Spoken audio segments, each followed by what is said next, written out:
মানুষ পরিবার পরিজন নিয়ে সংসার চালাবার জন্য আপনারা যেই বেতন পান তা দিয়ে আদৌ পরিবার চালানো সম্ভব না।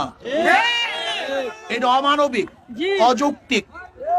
আজকে বাংলাদেশের হাজার হাজার কোটি টাকা লুটেরারা লুট করে নিয়ে গেছে, হাজার হাজার কোটি টাকা পাচার করেছে, হাজার হাজার কোটি টাকা ধ্বংস করেছে, ব্যাংকগুলিকে লুটপাট করে তছনছ করে দিয়েছে। অথচ আজকে আমাদের গ্রাম পুলিশ কিন্তু তারা আজকে ক্ষুধার তাড়নায় আজকে রাস্তার মধ্যে শুয়ে আছে। তাদের অধিকারের জন্য তারা আজকে রাস্তার মধ্যে আছে, এই গরমের মধ্যে, রৌদ্রের মধ্যে।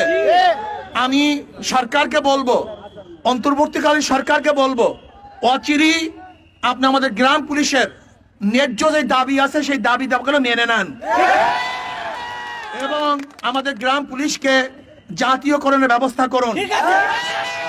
আমাদের গ্রাম পুলিশ ভাইরা যেন দুমুটা খেতে পারে, দুটা কাপড় পরতে পারে, তাদের বাচ্চাদের নিয়ে গিয়ে চলাফেরা করতে পারে, এই ব্যবস্থা অবশ্যই সরকার করতে হবে।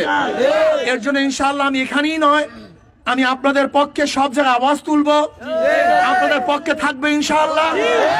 এবং ইনশাআল্লাহ আপনাদের দাবির সাথে আমি একত্রতা ঘোষণা করলাম। ইনশাআল্লাহ আপনার দাবি কাজী ইনশাআল্লাহ দোয়া করেন।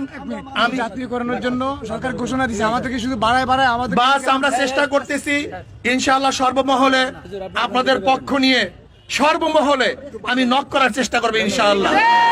আপনারা সুস্থ থাকুন, সুন্দর থাকুন, আপনাদের জীবন উজ্জ্বল হোক। আল্লাহ পাক আমাদের সবাইকে দুনিয়াতে ভালো রাখেন, ওপারও ভালো রাখেন, এই দোয়া করতেছি। আল্লাহ আমাদের সবাইকে কবুল করেন।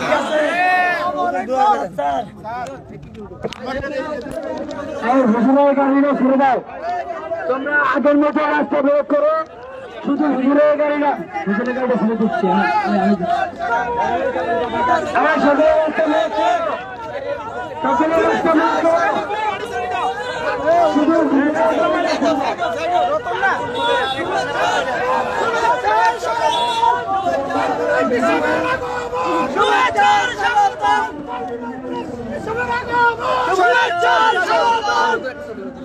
আল্লাহ সবাইকে কবুল করেন।